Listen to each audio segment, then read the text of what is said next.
Bienvenue dans ce nouvel épisode de notre voyage en Turquie.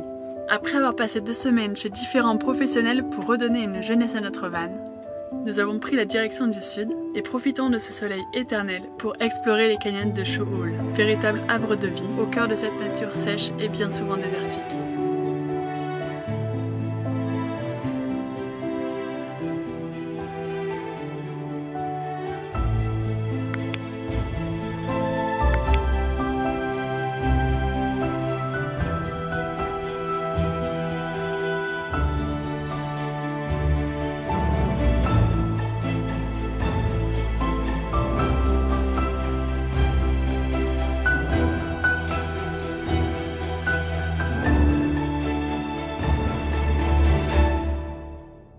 La Turquie continue de nous époustoufler par la variété de ses paysages. Et après avoir visité le bas du canyon, nous choisissons de dormir en son sommet. Après 2 semaines de travaux, on est enfin sur un spot nature. C'est le premier réveil sur un spot nature, ça fait beaucoup de bien. Et là, on va se diriger tranquillement vers Nemrut Dağı. Je te l'écris juste là, je sais pas trop comment ça se dit. C'est des statues qui sont absolument fantastiques, c'est en montagne. On va peut-être mettre 2-3 jours à y aller parce qu'on va rouler tranquillement, on a un peu de travail. Mais voilà, ça fait du bien de retrouver le voyage, de reprendre le voyage, de se retrouver en pleine nature. C'est parce que le moteur ne démarre pas, c'est parce que les charbons du démarreur sont collés, donc système D. Et c'est reparti.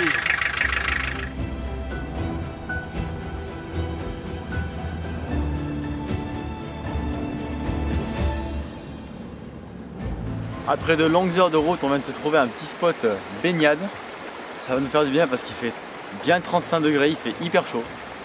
Donc là on va profiter de la baignade et après on reprend la route vers Nemrut Dağı.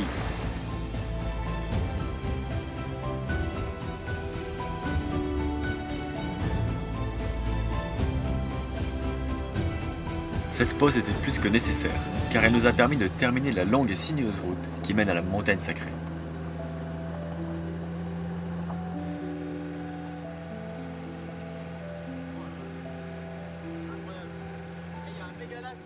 Après une montée presque interminable avec le camion, je pense qu'on a bien mis 1 heure pour faire 10 km. On est enfin arrivé à Nemrut Dağı. C'est juste derrière moi, c'est des vieilles statues et on va te raconter son histoire. Le nom turc Nemrut Dağı fait référence au légendaire roi Nemrod qui apparaît dans la Bible et dans le Coran. Cette montagne qui culmine à plus de 2200 mètres d'altitude est rendue célèbre par la présence du monument funéraire du roi Antiochios de Commagène et de son tumulus de 50 mètres de haut pour 150 mètres de diamètre. Il y a 2500 ans, le Commagène devient indépendant et son roi décide alors d'établir son culte personnel ainsi que celui des dieux au sommet de la montagne sainte du Nemrut Dağı afin de proclamer sa souveraineté. Le lieu comporte 2 terrasses situées de part et d'autre du tumulus et qui font face au soleil levant et couchant. C'est sur ces terrasses que les statues des dieux ont été construites et mesuraient à l'époque plus de 9 mètres de haut. Aujourd'hui, les têtes mesurant 2 mètres de haut ne sont plus à leur place et sont même les seuls vestiges sur la terrasse ouest, d'où nous contemplons le soleil se coucher par-delà les montagnes. Il est 19 h, on était en train d'attendre dans le camion le coucher de soleil et comme des idiots, on a failli louper le coucher de soleil. Mais bon, on a couru, on est à l'heure et les images promettent d'être pas mal.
Après avoir parcouru des dizaines de kilomètres sur cette route où le paysage semblait irréel, nous traversons une zone en détresse, frappée par les tremblements de terre de février. Tous les immeubles sont effondrés, fissurés, ça fait peur à voir quoi. Tu te dis, les gens ils vivaient là et du jour au lendemain t'as plus de baraque, t'as plus rien quoi.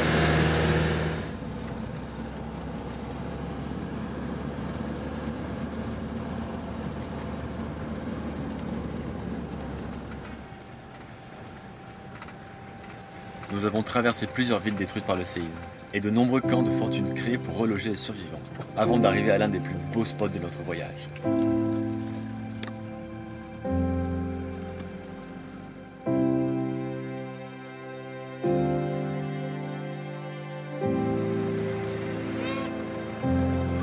Ça promet de belles images.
Ce soir, c'est barbecue party. Alors on s'installe.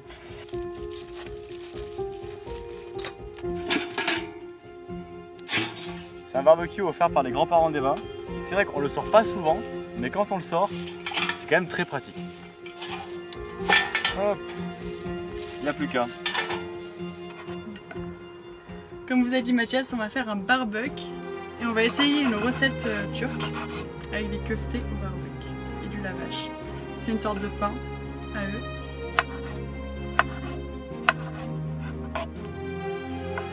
On va mettre un peu de persil dedans.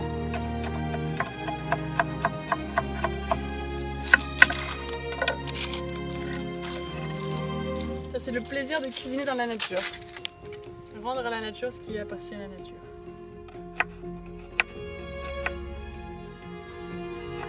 Bon, on a acheté de la pâte, normalement ils achètent des lavaches.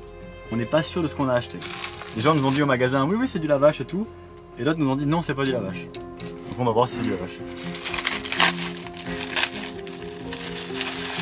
Ça fait de très grandes pâtes, très fines, qui a l'air à moitié crue. Ah, ça m'a pas l'air trop mal. Hein. C'est vrai? En vrai. On essaie de la faire cuire? On essaie. C'est un drap. C'est un drap, c'est impressionnant comment c'est fait.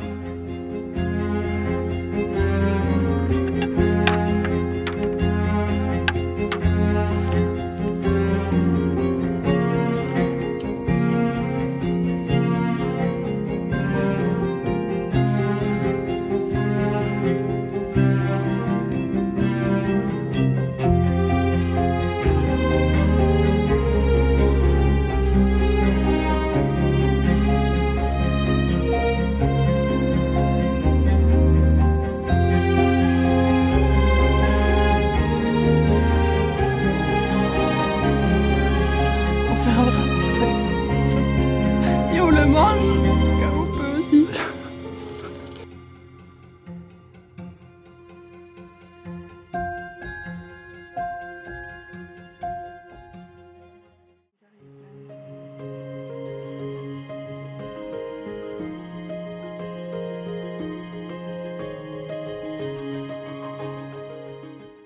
Nous profitons de ce moment pour te présenter notre activité professionnelle, car plusieurs personnes nous l'ont demandé.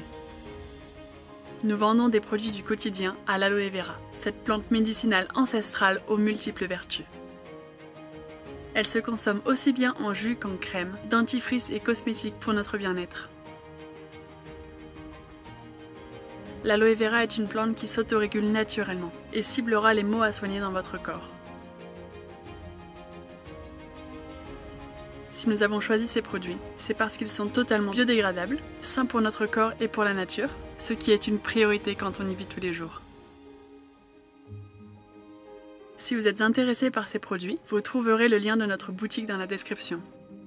Après presque 24 heures passées sur ce spot de rêve, il est temps de repartir. On ne sait pas encore où on va, mais en tout cas on va te filmer le départ par drone parce que le paysage ici, il est... J'ai pas les mots, c'est incroyable.